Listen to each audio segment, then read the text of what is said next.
Hey guys, it's your man of the hour, the man with the power, the living legend of professional wrestling punditry, and I'm here today to give you a couple of preemptive things.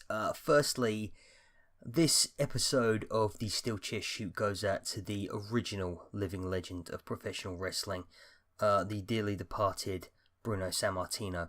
And secondly, for a good while of this program, James Mike was doing some kind of echoey thing that we didn't really know what to do with, so unfortunately throughout the program you will be hearing him essentially twice.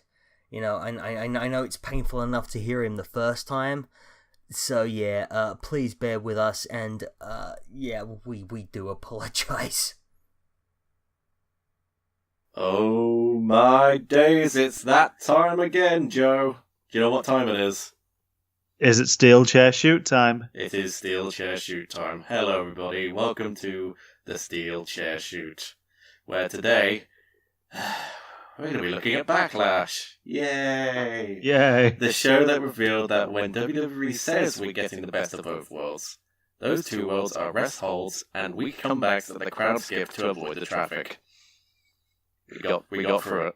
Woo! Yep. It only took me the best part of a week and a half, but we got through it. But before we jump straight into Backlash, how are you, Joe? You know what? I'm pretty good, actually. It's, I'll say, actually, that one thing people who watch the show live don't realize is that, actually, it's a lot better if you watch each match with about a 12-hour break between them. Mm-hmm.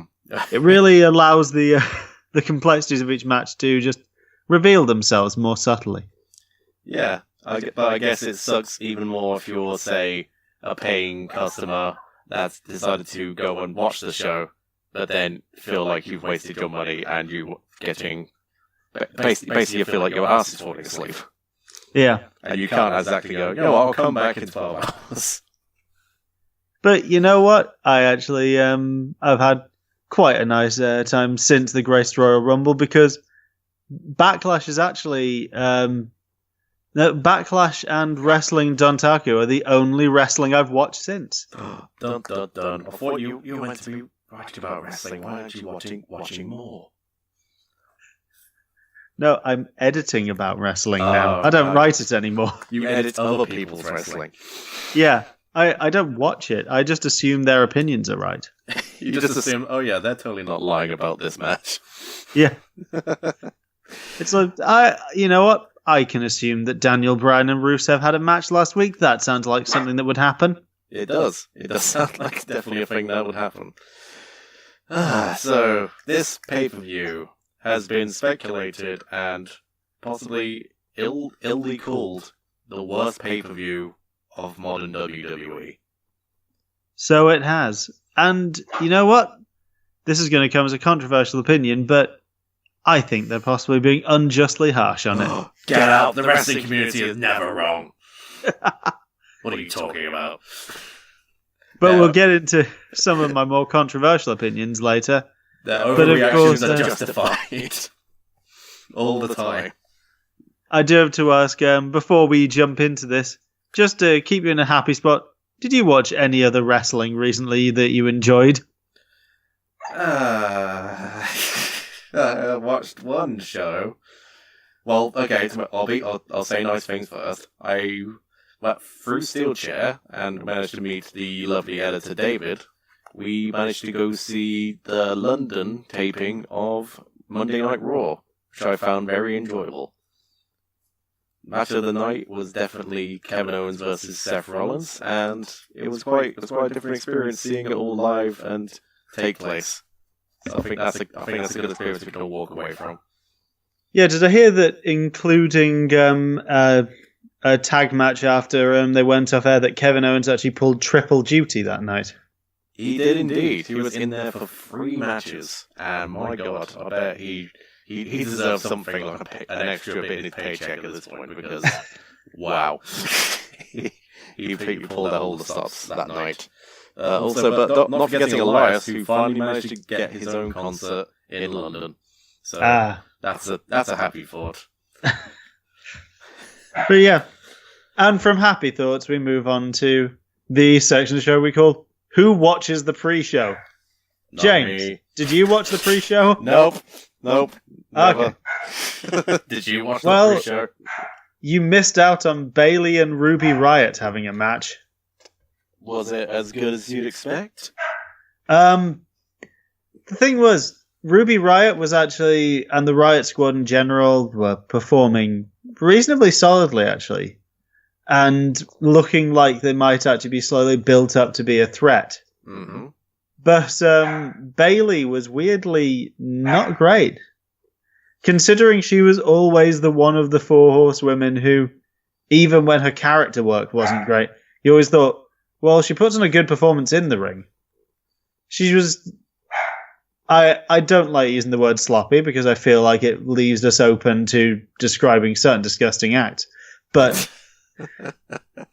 yeah, it was a very sloppy performance. It was everywhere. Just fluid leaking out of the flailing tube men. What was that fluid? Oh god, that's not making me want to hug. It's making me want to cry. Hugger's gonna hug. I didn't see the match, so I'm just going to assume that it was perfectly fine, and it was probably the best match ever. Yeah, and Yes. Ruby Wyatt? Oh gosh. Ruby Wyatt. Ruby Riott won. She won, did she? Just so that if you weren't planning on watching the match, but you wanted to know what the result was, she won. Fair enough. I'm assuming this didn't go anywhere. It also Otherwise. in no way actually featured into the Sasha Banks Bailey storyline that I hear is actually happening. Fair enough. So let's wall straight along to Seth Rollins versus The Miz. So as this was, I think we can both agree, match of the night. Match of the night. Yeah, definitely. I'm going to give you the lucky call here of letting you do the majority of talking about this one as a nice treat. What can I really say about this match? It's just that, I feel like whenever Seth Rollins is just put in the opening match, he's just going to go, yep, I'm taking this spot. This is my spot now. Everyone loved this spot. And, yeah, I loved it. It had a lot of really fun moments in there, a lot of back and forth between Rollins and Miz, even though you weren't quite sure who was going to actually get the belt. The championship, so I know Vince hates the word belt.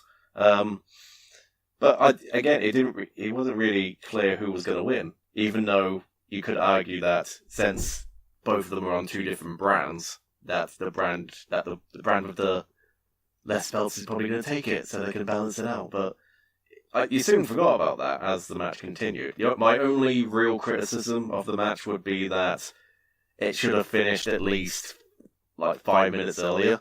Based on what was that move? It was just the one killer move with the Miz and Seth Rollins, where it just looked like that was the perfect ending. But then obviously kick out, because we can't have proper finishes anymore in WWE. We've got to extend it even further.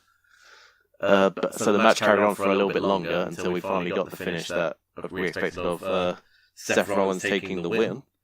But overall, it was a really good match, if hindered a little bit just by overdoing it a little bit. But then again, when you complain about overdoing it, is that really a complaint?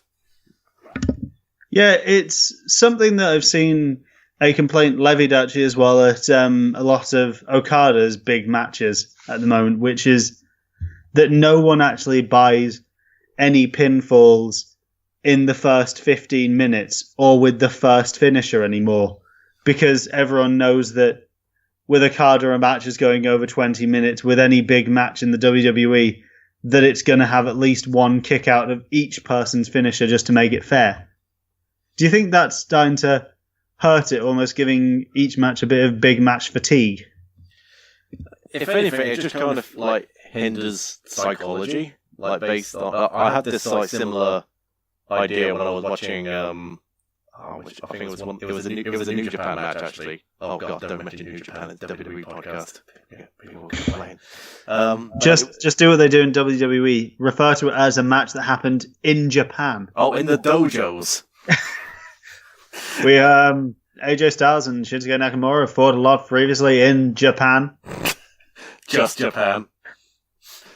It was actually like it's not a prime example. It's just an example I can think of in my head of psychology in modern wrestling, where it was Kenny Omega versus Adam Page, Hangman Page, and Kenny Omega. You probably remember this, where he took he got a bleeding head and his blood going everywhere. He then took a sort of a package pile driver or a variant of that straight on his head, but still managed to kick out with all three. Now I feel like that's I can nitpick all I want, but like in my head, psychology-wise, if a package pile driver is meant to finish you off in general, then bleeding from the head and then exposing that bloody part of the head to even more damage, it's gonna just destroy you. But that was the case in this one. It's something like my example I always go to for such a thing is actually last year's Battle of Los Angeles, when Joey Janela hit a burning hammer on Sammy Guevara through a chair, and that was a kick out at 2. For a burning hammer through a chair. It just needs a little bit of like just rhyme and reason. It just needs I know it's going to sound weird, but believability when it comes to certain moves. It's even if they just have a little thing like, say if it's Seth about to do his finisher and The Miz has been applying the figure forehand, and you just see him buckle a bit on his knee first, so that they can do the didn't get all of it type thing. Yeah, but that was like a full-on clean, like this is what it's going to take you down. But no, it wasn't. Yeah, and then it finished 5 minutes later for the real finish. But other than that, great match. It's not even that I'm complaining that we got 5 minutes extra, because the extra 5 minutes were a great stretch of wrestling, and it really. I think my favourite moment about this match was actually when Seth went for a knee along the apron, and Miz just jumped down and slammed his knee into the turnbuckle. Oh yeah, that was just. Good. I thought that Miz was doing some next level work of combining here, both actually showing off that he has improved massively as a technical wrestler, but also just finding new ways to be a complete and utter bastard. And that's all I can ask for, just Miz being a complete, utter bastard. Yeah. But, of course, spoiler alert in that we just announced that Seth Rollins defended his Intercontinental title on Monday against Kevin Owens. Seth won. He won twice. Woo! Yeah. Burn it down. Burn it all down. All the podcasts. Burn them all down. We're the only ones. Talking of burning it down to something you probably wish you could burn out of your eyes, it's the rematch for the women's title. Yay! I feel like this is a match that would have been perfectly fine had it been a bit shorter, and also had it not felt like it was pretty much the same match as WrestleMania. Like, I feel like it was actually almost beat for beat the same match with the same moves, same kind of comeback sequences from Alexa. Just the only thing that was different was you didn't have Mickie James selling on the outside. Yeah, that's pretty much it. Just watch the WrestleMania match, but then just cut Mickie James out of the footage, then you pretty much got the same match. Yeah. And then after the match, throw in a quick promo for Nia Jax, reminding us that WWE have an anti-bullying initiative by awkwardly slotting it into a promo about bullying. I feel like calling it a promo is very generous. I'd say more like a scripted word to camera. Yeah, I feel like she's in the Oval Office giving us a conference. Yeah, you feel like this could have been a match that ended with her just being like, and if anyone at home is being bullied, be like my idol, Susan G. Komen.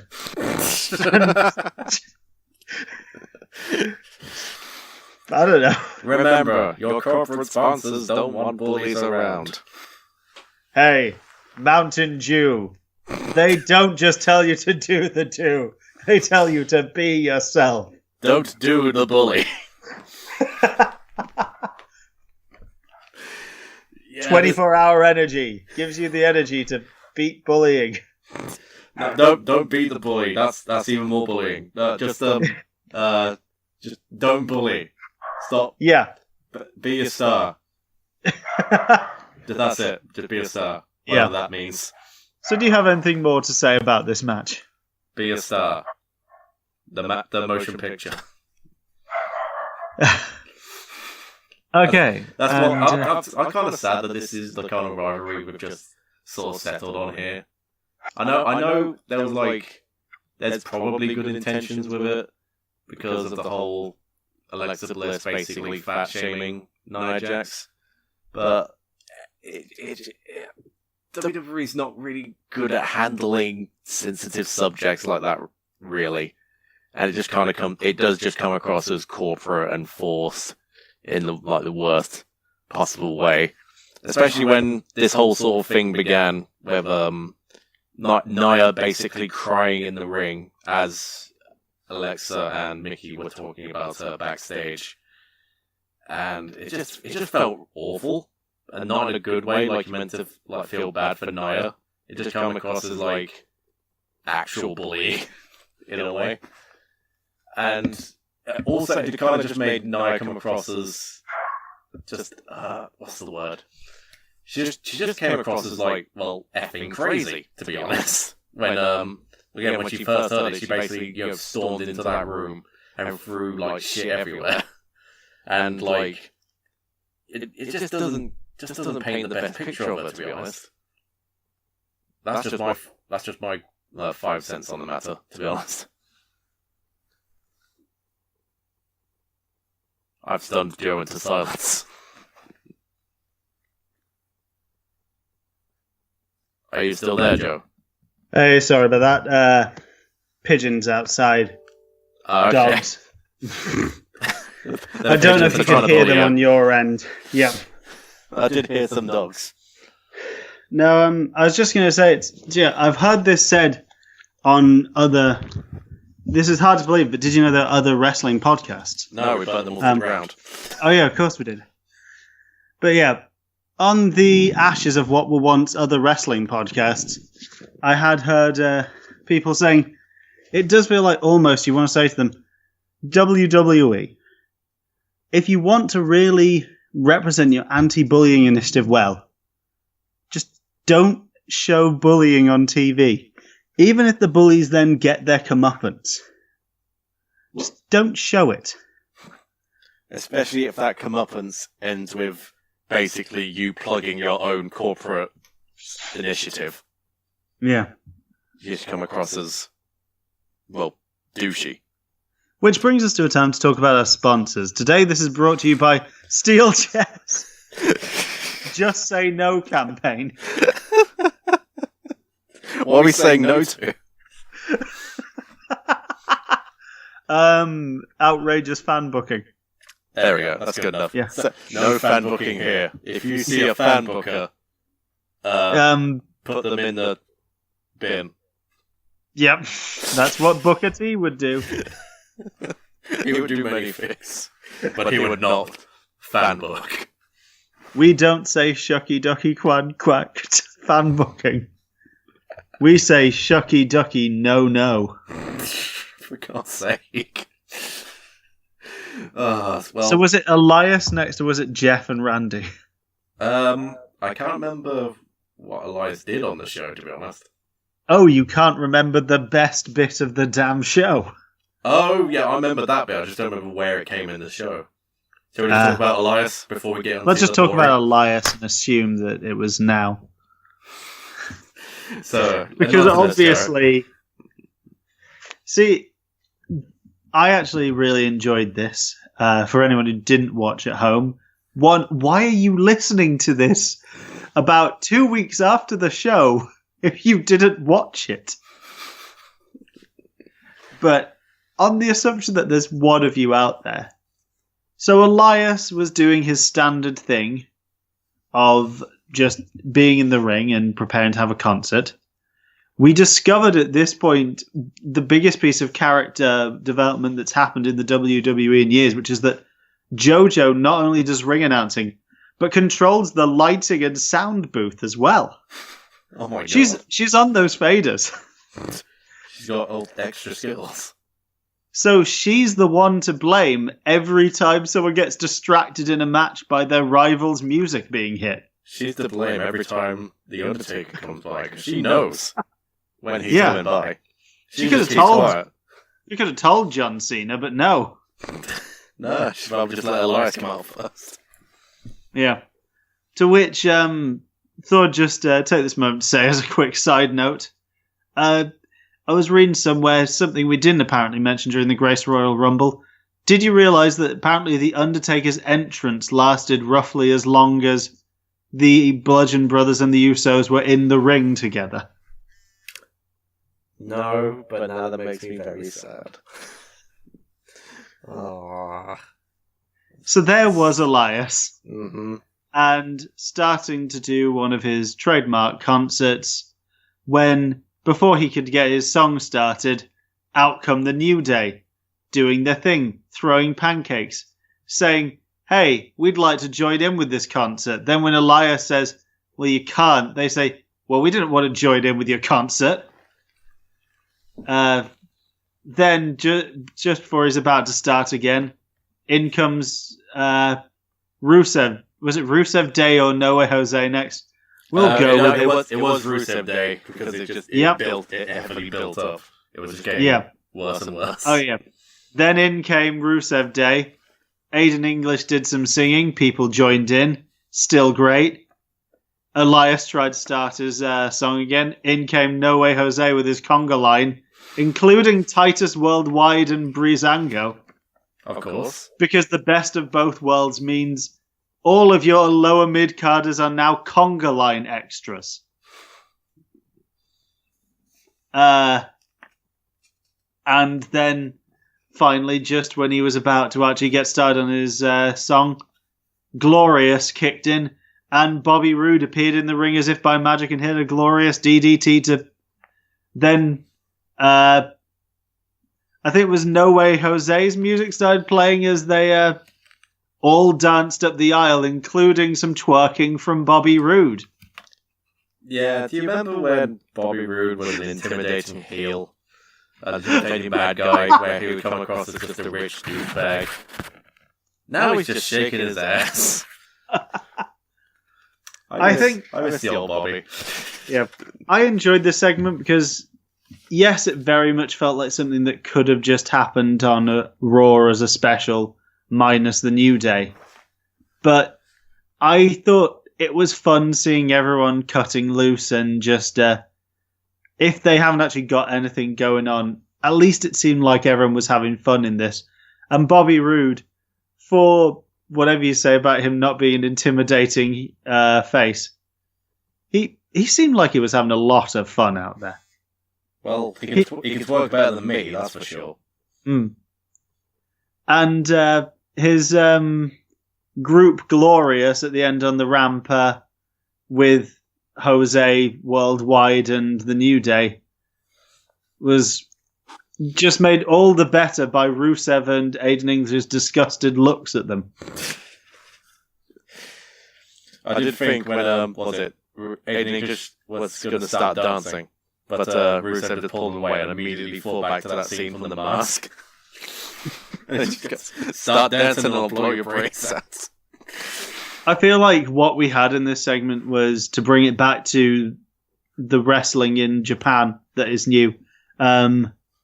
This was effectively the multi-man chaos tag matches where they're all doing that arms out pose, and then Jay White just walks past them back to the corner. Pretty much. Rusev is now the Switchblade Jay White of WWE, is what I'm saying. Well, hold on to that because we're going downhill now with Jeff Hardy versus Randy Orton for the WWE United States Championship. Oh, there is actually something quite fun we can do with this match, though. Oh, please tell. I need some sunlight in this dark time. So, Randy Orton and Jeff Hardy, I want you to, this is a fun game for you. Mm-hmm. I'm going to tell you about the last time they fought, and I want to see if you can guess what the results of the various card were of that night. Okay, I'm game. So, I will tell you that the last time these two fought on air, bear in mind, because they have had certain house show matches since around this time, but the last time they fought one-on-one was the 14th of January 2008 on Monday Night Raw. Wow. So, we open on a 6-woman tag match between Ashley, Maria, and Mickie James versus Beth Phoenix, Jillian, and Melina. Who do you think won that one? And how long do you think they got to work? Oh, God. Given that this is 2008, I'm going to maybe Beth Phoenix and maybe like 5 minutes. Yep, Team Beth Phoenix won, and it was actually 3 minutes 31. 3 minutes. Oh, my God. Next up, we have a Royal Rumble qualifier match. You remember when that kind of thing used to happen? Oh. Between Trevor Murdoch and Shawn Michaels. I don't even... Trevor who? I don't know. I'm going to guess it's a no-brainer and say Shawn Michaels. Yep, Shawn Michaels in 3 minutes 4. Oh, wow, Next up, quick Raw. Next up, we have a singles match between Triple H and Snitsky. Oh my God. Triple H and 2 minutes. Snitsky defeats Triple H via disqualification after 10 minutes and 15 seconds. Oh my God. Why is this Raw? Then we have a match between William Regal and Ric Flair, with Ric Flair's career on the line if he loses. Well, I think there's some spoilers for this one. If you're not watched any WrestleManias recently, I'm gonna say that Ric Flair won. Yeah, he won in 2 minutes 13. 2 minutes for? Are you kidding me? Yep, William Regal, possibly the best technical wrestler of his generation, lost to Ric Flair, who was in his 50s, I'm pretty sure by this point. 2 minutes. Quicker than Shawn Michaels could beat Trevor Murdoch. And who is Trevor Murdoch? I don't know who Trevor Murdoch. I'm going to have to Google this later. And now we get to our main event, an Intercontinental title match between Jeff Hardy, who was the champ at the time, and Randy Orton. Who won and how long? I'm going to guess Randy Orton and probably at least 15 minutes. No, Jeff Hardy won over Randy Orton via DQ, mind, in 10 seconds. What? 10 seconds? All I can assume is the match started and he immediately rolled out and hit a chair shot. So I don't know. So the longest match on the card during Raw 2008 was 10 minutes. Was 10 minutes. Was it Triple H versus Snitsky, and that ended in DQ also. As did the main event of the evening, yes. Aren't we glad 2008 is done? This is just 10 years apart. Yeah, I will say that this particular episode of Monday Night Raw as well has a 5.78 according to Cage Match. 5.78. And what's that a scale of? 100? It's on a scale of 1 to 10 Snitskis. So now we've had that fun game. Do you want to talk about 2018's match between them? Well, I was just going to say, let's be fair to Snitsky. It's not his fault. This match or him versus Triple H? Everything. Yeah. If you didn't enjoy Jeff Hardy versus Randy Orton, blame Snitsky. But it was his fault this time. Yeah. This is the one time you blame him. Oh god, I don't remember anything from this match. This one just went by. It was 12 minutes long, and I don't remember any of it. I remember that I noticed another one of the buzz terms that they always have to use in Randy Orton matches. There's the obvious ones, which are vintage. Things like, RKO out of nowhere. He's a third generation. He's what it would look like if you drew a wrestler. Is that really a compliment, though, when you think about it?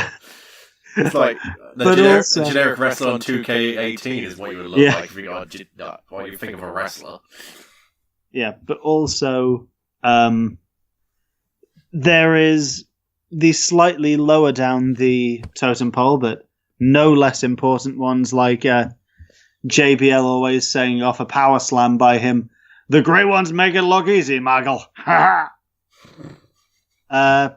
Another one I noticed tonight is anytime he pulls off a drop kick, they have to point out that it was picture perfect.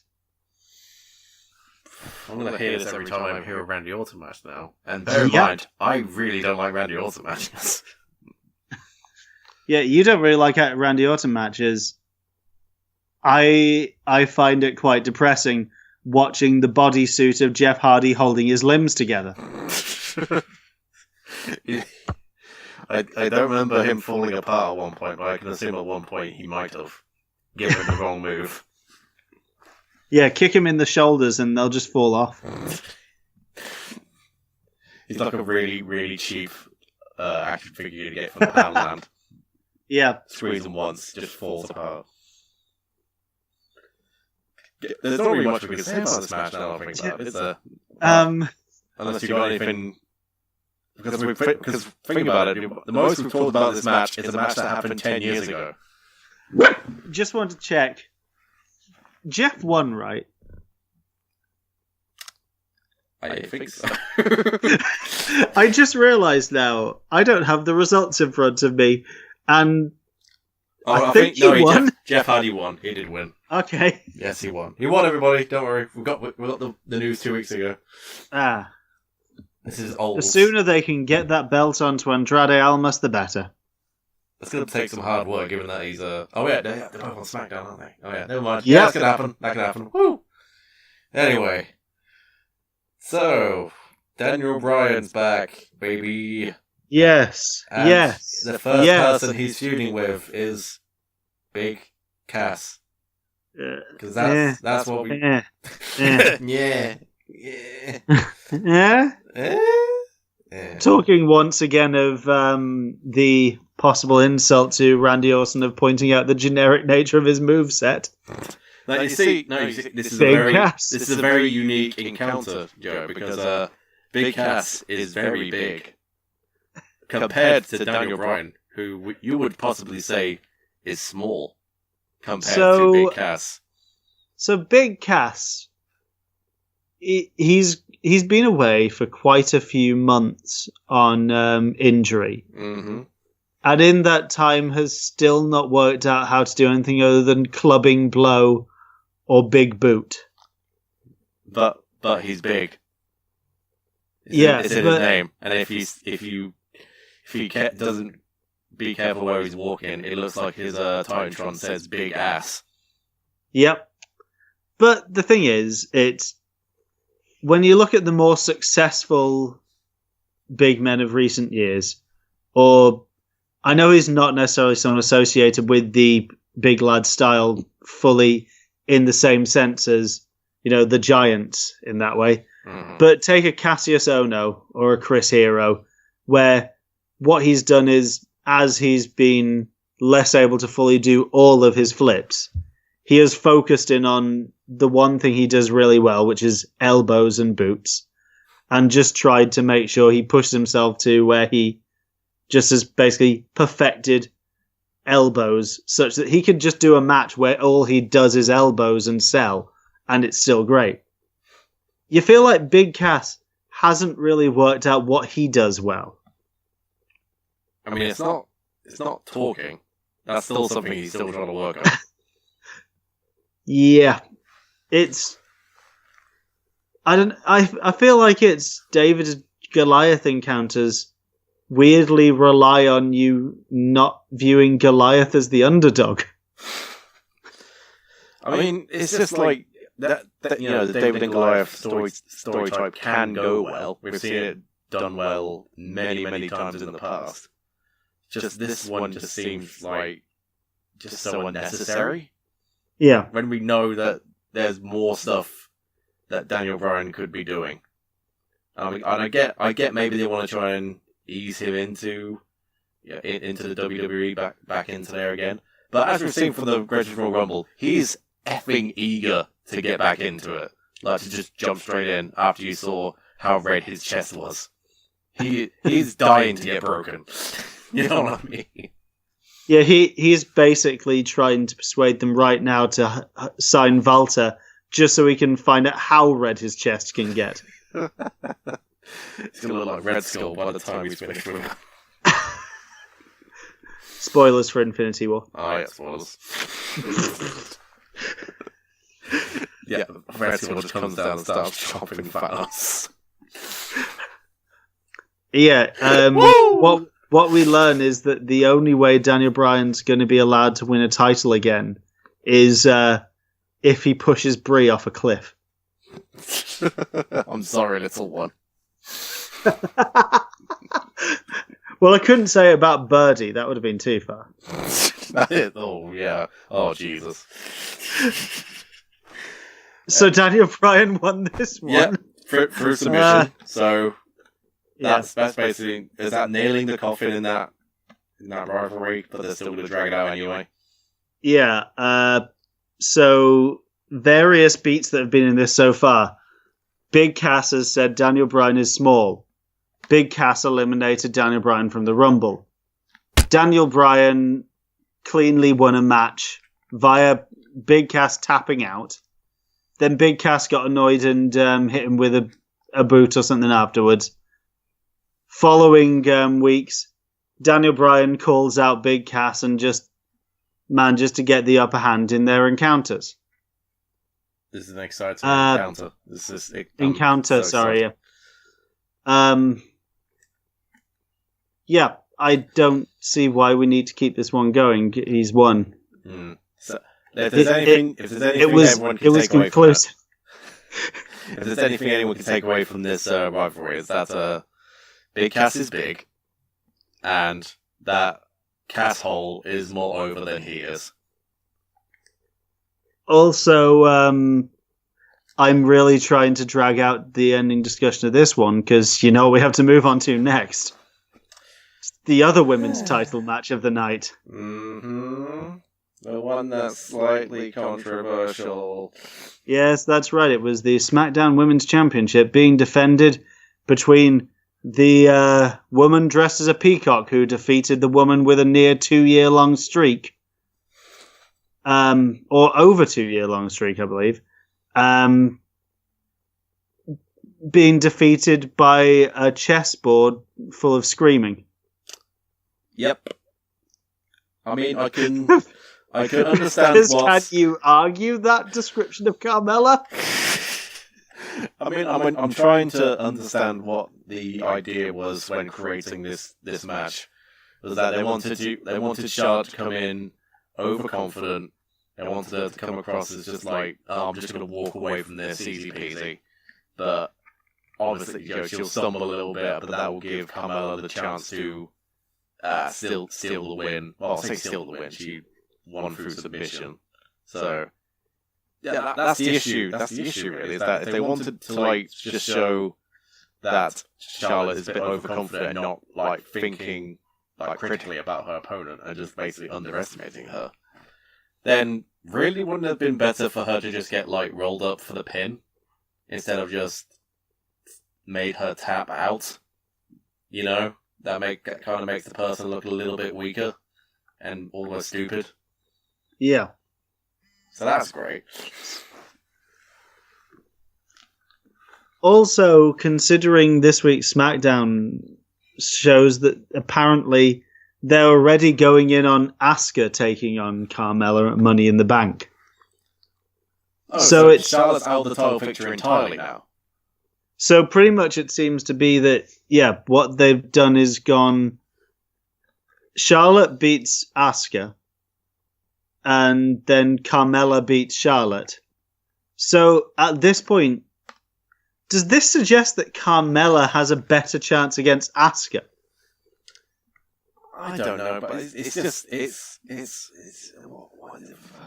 Asuka. Why would you? If they're gonna have Asuka basically take the belt from Carmella, then what was the point of her really losing at WrestleMania if they're just gonna give her the belt anyway? But then if she doesn't win, then that just makes her look even weaker for losing to Carmella. And I refuse to believe that Carmella is a better wrestler than Asuka. You know what? I have my theory behind this.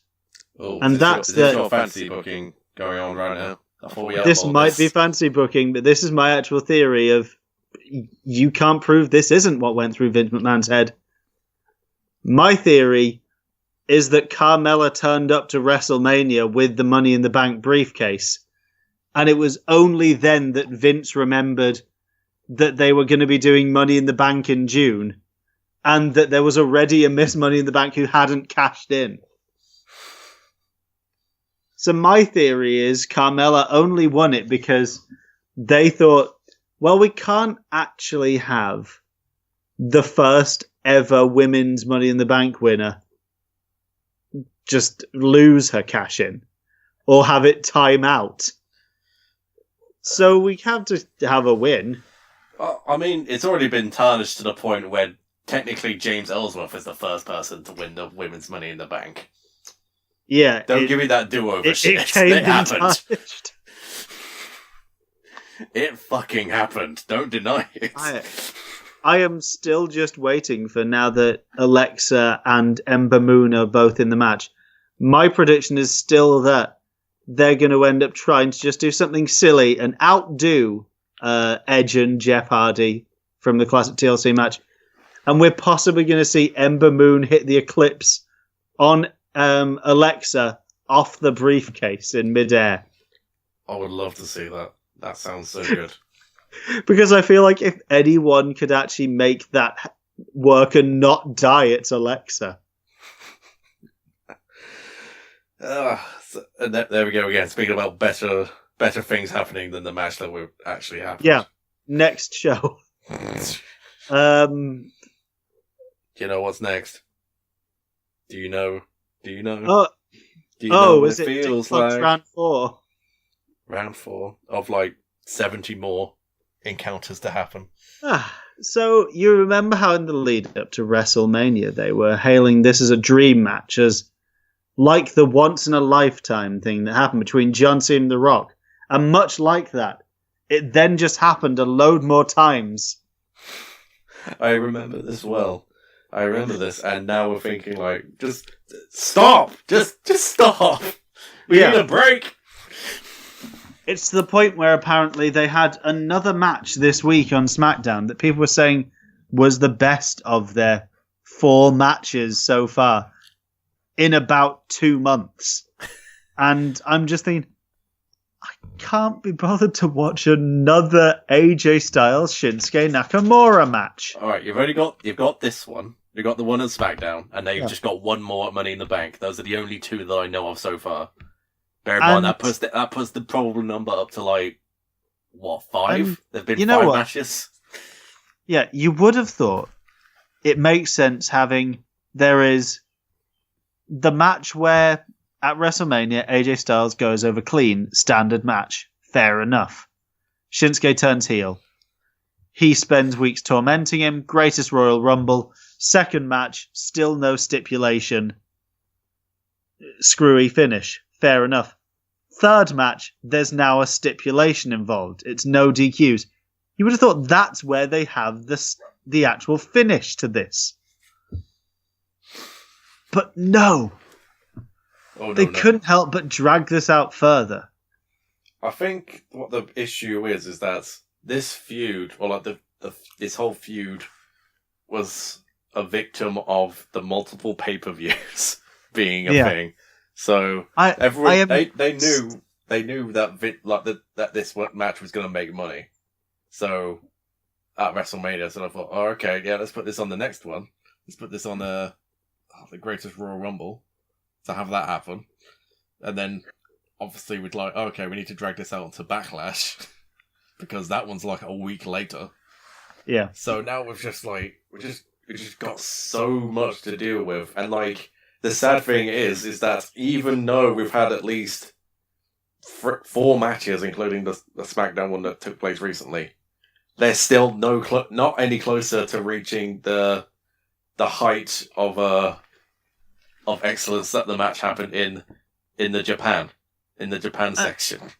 And you know, this match was, I think, it was easily the second best match of the night. With a less shitty finish, it probably would have been up there with Miz, Seth Rollins in terms of actual in-ring quality. It's just, it had a really stupid ending. I will admit, I did find it very funny. Oh, I found it hilarious. But also, you know what would have, I think, been even better than the whole people asking, what if AJ Styles wore a cup? If it turns out Shinsuke Nakamura the entire time was wearing such loose trousers to disguise that he had a cup under there, expecting that someone would retaliate with his own tactics. I mean, that is going to happen soon. Come on. Yeah, we're I waiting think for it. Yeah. I will say at this point, though, excellent timing by, I think the channel on YouTube is called Wrestling Science, but they, to tie in with Backlash, released a video featuring Joey Ryan discussing the physics behind how he has managed to train his penis to defeat low blows. See, this is who should be WWE champion. He's put the work in. He, Shinsuke would go for a low blow. He'd break his arm. If I do remember correctly, this is the same man that managed to hip toss, I think, at least 3 people with his penis. Oh, he's gone as far as he's eliminated 10 men from a battle royal at once with his penis. Jerry Ryan, you should be champion at this point. We don't deserve you, Joey Ryan. We don't deserve We haven't his penis. earned you. He's got the One Punch Man of penises. And in many ways, One Punch Man. Bold, shiny. Moving on. Moving on from the penises. We've got 2 penises known as Kevin Owens and Sami Zayn. Yeah, this was a match that Braun Strowman, you remember how the big build-up to WrestleMania was he refused to work with a tag partner? Oh my god, yes, Jesus Christ. I forgot about that until now. Now he's all buddy-buddy with Bobby Lashley, a man who'd worked so hard to actually establish a personality and really actually earn his spot at the top of TNA. And now his personality is, I have sisters. And something has happened with these sisters. You heard that chant as well then? Man, the UK crowd, you are just harsh. You are harsh. Oh, I get that. That happened. We were there. I didn't know if I haven't watched the taping of it on broadcast or anything. But did they bring down the voices? Did they mute them? I don't know whether they muted it or in some mixes you could hear it. But they muted a couple of bits. I'm pretty sure when they knew that you were doing sweary chants. Oh, on which very chance we think this is a UK crowd. We're very respectable. I can't say. I'm a polite person. It's a family show. Yeah. A family show that just shouts Barbie sisters. Jesus Christ. I'm gonna go out on a limb here and say Bobby Lashley should not be booed. I did not boo him. You know what? I think Bobby Lashley should be booed if Bobby Lashley is playing a heel. Because, as I've said before, over in TNA, Bobby Lashley was a fantastic monster heel. For a while when he was holding both of the major titles at the top of the company. And just... his work he did was actually quite sterling. He's been brought back, and his problem is that so Roman has the spear, so he can't even do the spear, so he has a delayed suplex as a finisher. And he's also not allowed to be interesting or have a good match. Because they're building now, I believe, to Lashley, Sami Zayn for something. And you know what? That sounds like a really good way of showcasing Bobby Lashley. I mean, this wasn't. You can see how long he can hang him up there. Yeah. Once again, the only person who managed to really impress in this, or the only people, were Kevin and Sammy. Kevin for just continuing to sell Braun Strowman better than anyone else. And Sami Zayn just for having somehow gone from being the best character worker of babyface of his generation to the best character working heel of his generation now. I bloody love Sami Zayn at this point. Yeah, I like everyone in this match. I didn't like this match. It happened. It was 8 minutes and 40 seconds. Why did it happen? Because filler. We needed something to fill out. We needed something to pad out, because apparently Elias can't hold a concert for 10 more minutes. God damn it. I get having Kevin and Sammy on the card. They'd be just get having Braun and Lashley on the card. Why not have a triple threat for the Raw tag titles? Why are these guys having not a feud more important than your tag champions? Why were there no cruiserweights on the show? Because they needed to make way for Kevin Owens and Sami Zayn and Braun Strowman doing not that much, and Bobby Lashley being boring. By God, I just realised something. Oh no, what have you Quick realised? tangent. Raw and SmackDown are red and blue.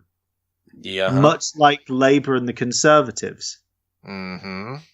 Then NXT and 205 Live are yellow and purple. Much like the Lib Dems and UKIP. 205 Live is the UKIP of WWE. I'm not sure how I feel about this.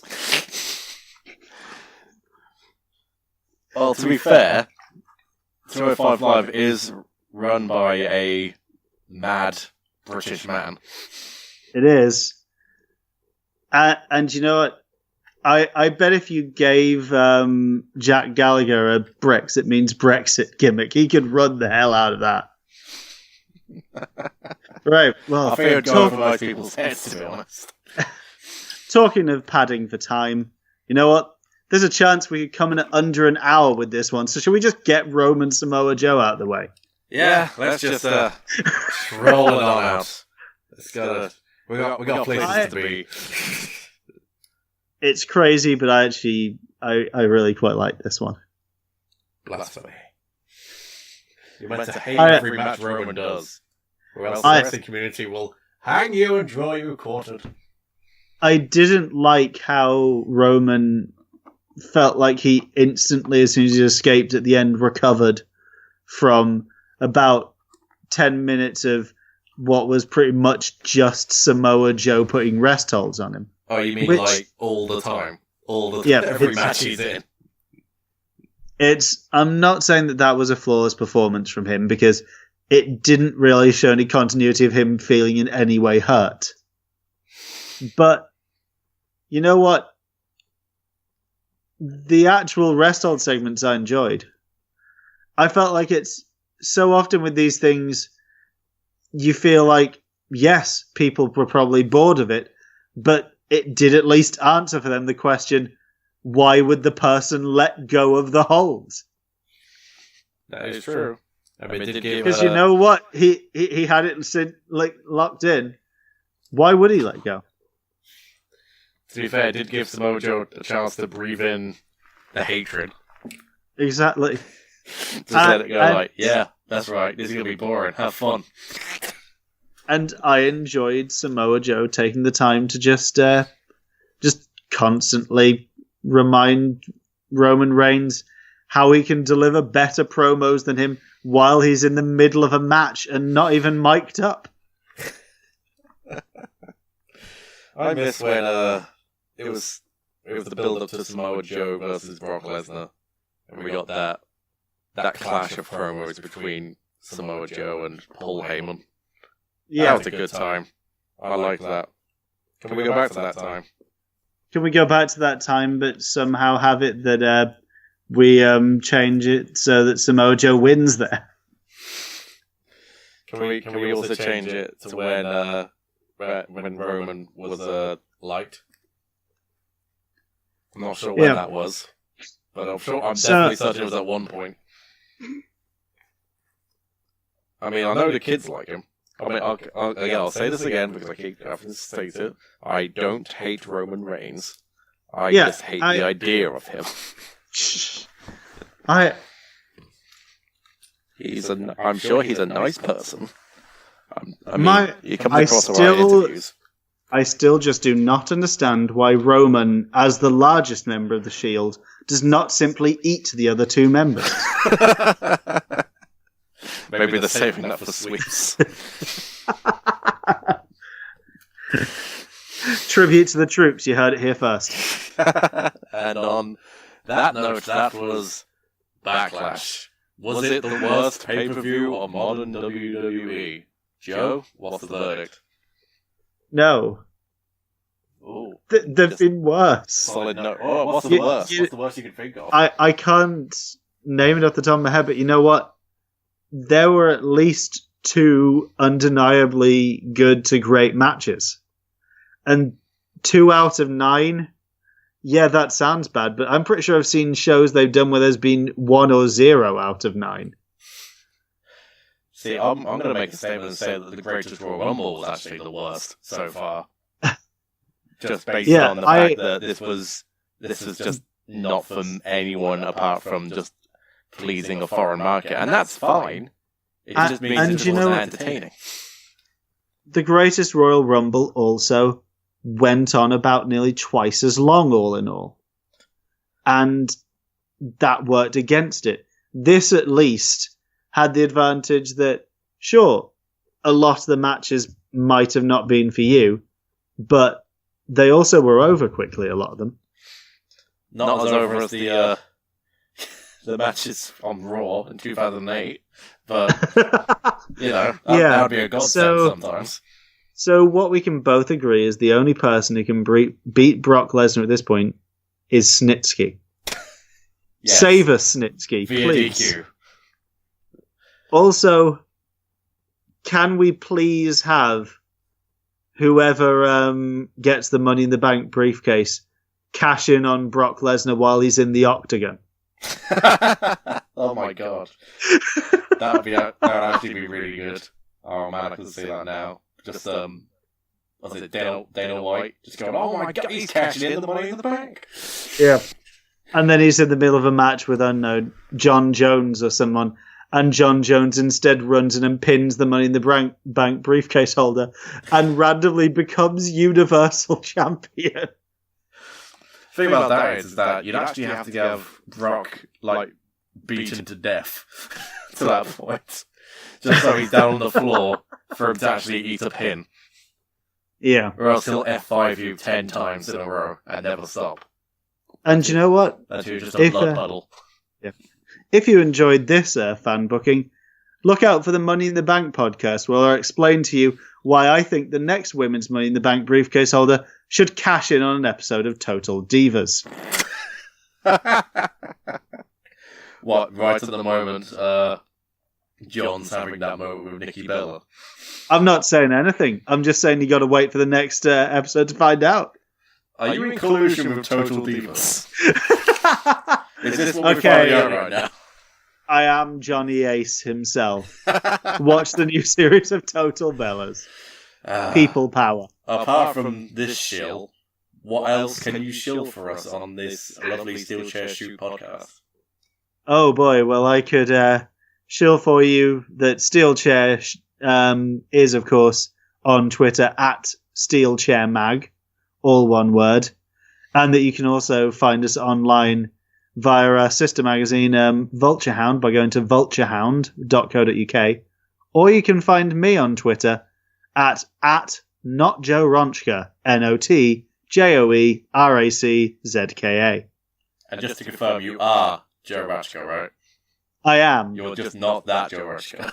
Yeah, I don't want people who have negative connotations with me finding me on Twitter. But obviously, I want people who want to come and complain to me about how I like Roman Reigns. That's all you talk about. Jeez, we get it already. Oh, God, Joe, you with your 2 Roman Reigns t-shirts. And you can find me in my many opinions on wrestling and any other things that have to come about while I'm watching through different sources of media at JamesRT101. This has been the SteelChair Shoot podcast. And Joe, any final words? Jojo, dim the lights.